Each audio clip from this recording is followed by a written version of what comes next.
मैं सारे लोगों को जो हमारे मित्र बनाए हैं, जो सहकर्मी गणाए हैं, विभिन्न शाखा डाकघर से और हमारे मीडिया के मित्रगण, आप सबों का नववर्ष की शुभकामनाएं, हैप्पी न्यू ईयर। ये जो हम लोग 3 दिन का भ्रमण कर रहे हैं, उसके कई विषय प्रस्तुत हैं, जिसमें एक प्रमुख था कि हम लोग 4 डाकघर अभी नवादा में शुरू कर रहे हैं, तुरंत प्रक्रिया में है। 4 में एक है आपका, हम लोग परसों किए ना मेस्कौर का, जहाँ मेस्कौर में आज तक उप डाकघर नहीं था, तो हम लोग मेस्कौर में एक डाकघर परसों शुरू किए हैं। कल हम लोग कुंभी में शाखा डाकघर का शुरुआत किए हैं। कुंभी भी बहुत इंटीरियर था, वहाँ कोई डाकघर नहीं था।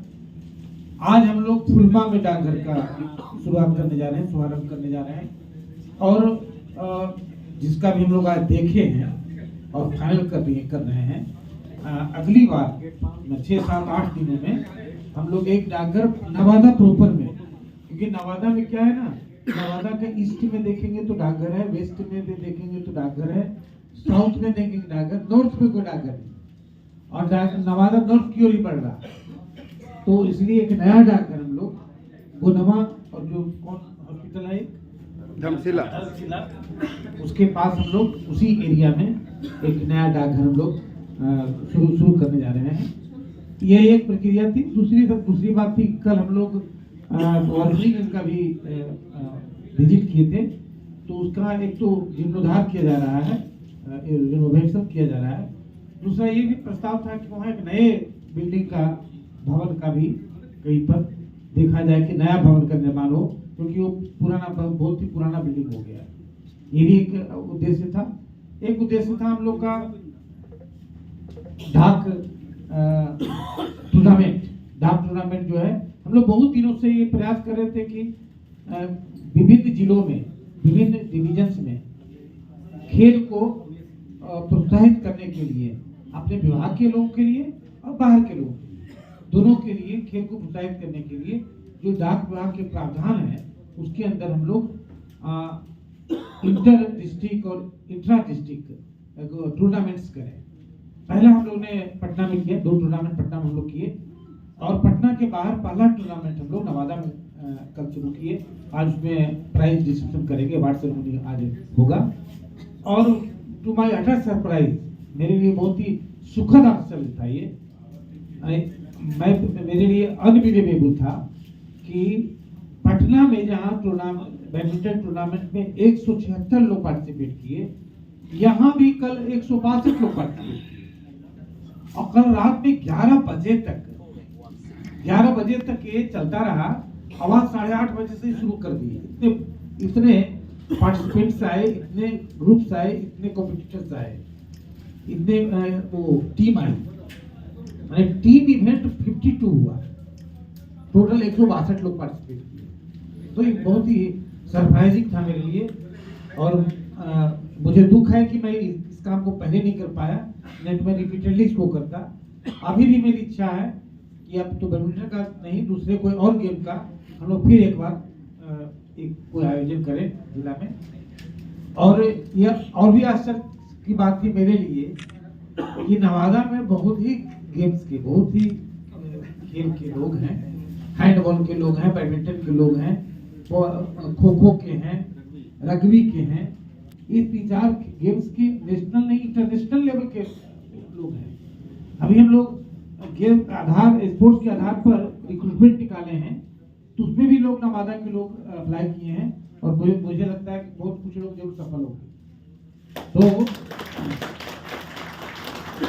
ये आगे बढ़ता नवादा, कहे चमकता नवादा, वाइब्रेंट नवादा, जीवंत नवादा से मेरा एक इनकाउंटर था कल, तो ये भी एक कारण था आने का। और थर्ड, जो हम लोग का जनरल होता है, जिसके लिए हमारे लोग आए हैं, सहकर्मीगण आए हैं, हमारे मित्रगण आए हैं, कि जनरल जो हमारी सर्विसेज हैं, डिफरेंट सर्विसेज, उसका रिव्यू, कि हम लोग कितना डाक जीवन बीमा किए, कितना सुकन्या किए। हम लोग की एक नई सेवा आई है, वात्सल्य पेंशन। पहले पेंशन का आप 18 साल के बाद ले सकते थे, अब आप 0 ईयर्स के बच्चे का भी पेंशन का स्कीम ले सकते हैं। और जब 18 साल का बच्चा हो जाएगा तो उसके नाम से न्यू पेंशन स्कीम में कन्वर्ट हो जाएगा। तो ये बहुत सारे स्कीम्स हैं डीएन के, डाक निर्यात केंद्र। पिछला बार जब मैं आया था तो हम लोग कोशिश कर रहे थे, उस समय डाक निर्यात केंद्र यहाँ कोई भी नहीं हुआ था। बहुत अच्छी बात है कि पिछले 2 महीने से 3 महीने 2 महीने से यहाँ बहुत अच्छा हो रहा है। पिछले महीने यानी नवंबर में 16 ट्रांजैक्शन हुआ यहाँ निर्यात का, और अभी दिसंबर में 13 ट्रांजैक्शन हुआ।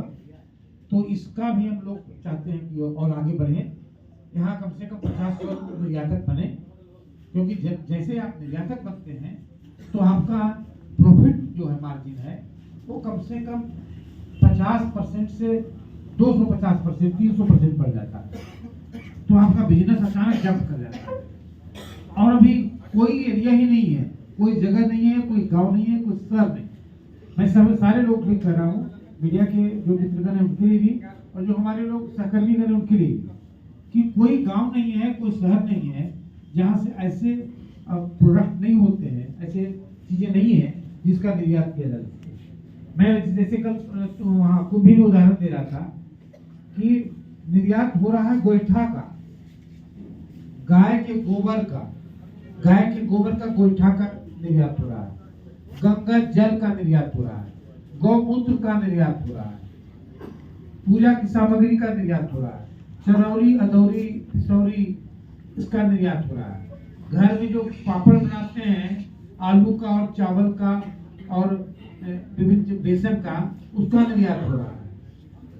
घर में बना हुआ जो मिठाई, पुरानी मिठाई बनती थी, झिल्ली वगैरह, उसका निर्यात हो रहा है, उसका डिमांड हो रहा है मार्केट। हम लोग जो सब्जियां बनाते हैं, सब्जी ध्यान दीजिएगा आप लोग सबके लिए, जो विभिन्न सब्जी हम लोग घर में गाँव में चाहते हैं, भिंडी जैसे, भिंडी का बहुत डिमांड है पूरे वर्ल्ड में भिंडी का बहुत डिमांड है। तो भिंडी को लोग सुखा करके भेज रहे हैं। इतना चीजों का डिमांड है ना, इतने चीजों का, कोई ऐसा गांव नहीं होगा, शहर की बात छोड़ दीजिए, कोई ऐसा गांव ही नहीं होगा जहाँ की 10 प्रोडक्ट ऐसा नहीं है जिसको निर्यात नहीं कर सकते हैं। और आज की तारीख में गुजरात में कम से कम 1 करोड़ से 2 करोड़ का निर्यात प्रत्येक गांव में प्रत्येक महीने होता है। ये निर्यात हम लोग भी यहाँ कर सकते हैं, और इसमें हमारे आपको कुछ नहीं करना है। निर्यातक आपको बनाएंगे, निर्यात का लाइसेंस हम आपको दिलवाएंगे, जीएसटी का नंबर दिलवाएंगे, जो एग्जिम बैंक का अकाउंट हम आपका खुलवाएंगे, पैकेजिंग आपका हम करेंगे। आप सिर्फ प्रोडक्ट अच्छा निकालिए, आप ऑर्गेनिक करते हैं तो ऑर्गेनिक निकालिए, जो डिक्लेयर करते हैं उस तरह का सामान आप तैयार कीजिए। पैकेजिंग भी हम ही कर देंगे, आपका पेपर का डॉक्यूमेंटेशन हम कर देंगे। डॉक्यूमेंटेशन के बाद जो कस्टम क्लियरेंस होता है वो भी हम ही करेंगे, आपका वो भी हम कर देंगे, आपका डॉक्यूमेंटेशन कस्टम क्लियरेंस भी करवा देंगे। आपको सिर्फ प्रोडक्ट पर ध्यान देना है कि जो आप प्रोडक्ट बना रहे हैं वो अच्छा हो, क्वालिटी का हो, उसमें कोई त्रुटि नहीं हो, उसमें कोई कमी नहीं हो, बाकी सब काम आप काम करेंगे। आप सिर्फ प्रोडक्ट निकालिए, अच्छा प्रोडक्ट बनाइए और पैसा बैंक में अकाउंट में जमा कीजिए, 2 ही काम आपका, बाकी काम सब हम कर देते हैं। आपका 90% काम हम कर देते हैं। निर्यातक बनना बहुत कठिन बात मानी जाती थी। हम लोग ने इस जो भाव था उसको एकदम ब्लास्ट कर दिया, जो मीथ था उसको रिवील कर दिया। पहले बहुत बड़ी एक था कि निर्यातक बनना मतलब कोई बहुत बड़ी बात होती, लेकिन उसको हम लोग ने एकदम आसान बना दिया है, साधारण बना दिया है। तो हर व्यक्ति जो सुन रहे हैं या जो नहीं सुन रहे हैं उनको आप सुना सकते हैं कि निर्यातक बनना डाकघर के द्वारा एकदम आसान है। हम लोग इसलिए टैगलाइन दिए हैं कि डाकघर आइए, निर्यातक बनकर जाइए। आप एक कस्टमर के रूप में आइए, एक साधारण व्यक्ति के रूप में आइए, आप निर्यातक बनकर जाइए डाकघर से। हम लोग इसको इतना आसान बना दिया है। तो ये हम लोग की हार्दिक इच्छा है कि नवादा में कम से कम 50 से 100 के बीच में निर्यातक बने, और घर के लोग बने, गांव के लोग बने, महिलाएं बने, जो अपना आप जो चीज बनाते हैं गांव घर में ना, अगर शुद्ध तरीके से जिसे ओरिजिनल हम लोग का बनता था अगर बना दीजिए तो इतना डिमांड है कि पूछिए नहीं। जैसे पहले जो इस एरिया में जो पत्तुआ बनता था, पत्तुआ खाए आप लोग कोई खाए? तो जो पहले जो बनता था वो पत्तुआ बनना ही बंद हो गया। काला जामुन अलग है, फतुआ अलग है जी। उसी डिजाइन उसका रंग थोड़ा मिलता जुलता है, जो काला जामुन उसका गोरा भाई है, काला जो फतुआ होता था और काला होता था, क्या लगता है साउथ अफ्रीका का है जी। तो वो बड़ा ही टेस्टी होता था, आप अगर बना दीजिए डिमांड होगा।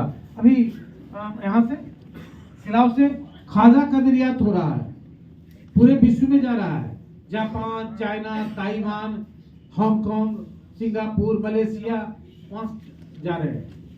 बहुत सारी चीजें जा रही है। अभी हम लोग ने सपोर्ट भी किया है, एक पटना में विकलांग लोगों का संगठन है, उन्होंने वो क्या करते हैं, मंदिर से जितना फूल निकलता है फेंकता है, उसको पीस करके, सुखा करके पीस करके उससे अगरबत्ती बनाते हैं और उस अगरबत्ती का एक्सपोर्ट करते हैं। सिर्फ एक कंट्री से उनको 3 लाख यूके से ऑर्डर आता है, 3 लाख रुपया प्रति माह का।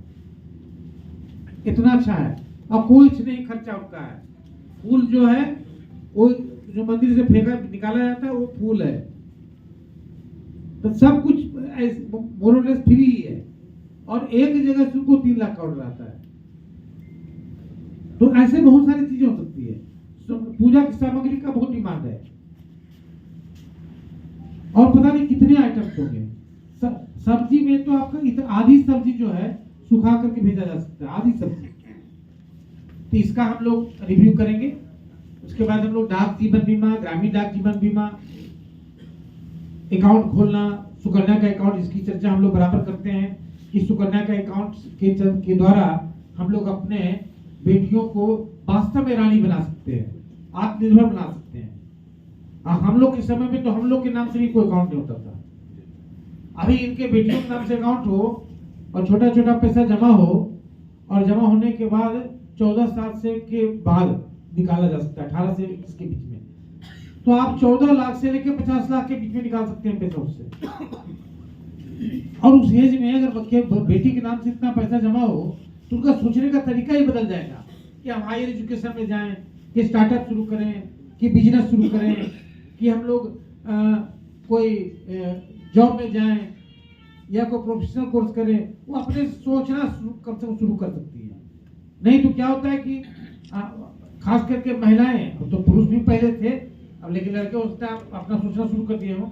लड़कियों में अभी भी है किया तो पापा सोचेंगे या भैया सोचेंगे या पति सोचेंगे, मतलब खुद सोचने की जो प्रक्रिया है तब शुरू होती है जब आत्मनिर्भर होते हैं। तो सुकन्या आत्मनिर्भर बनाने का, महिला सशक्तिकरण का, बेटी सशक्तिकरण का सबसे बढ़िया तरीका है।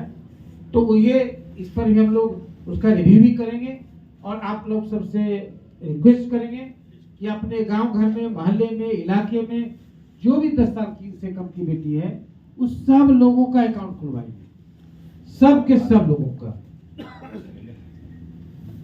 यही सब काम है जिसके लिए हम लोग यहाँ जमा हुए हैं। अब अगर आप लोग कुछ पूछना चाहते हैं तो फिर आप लोग आगे और कुछ लेना लीजिए।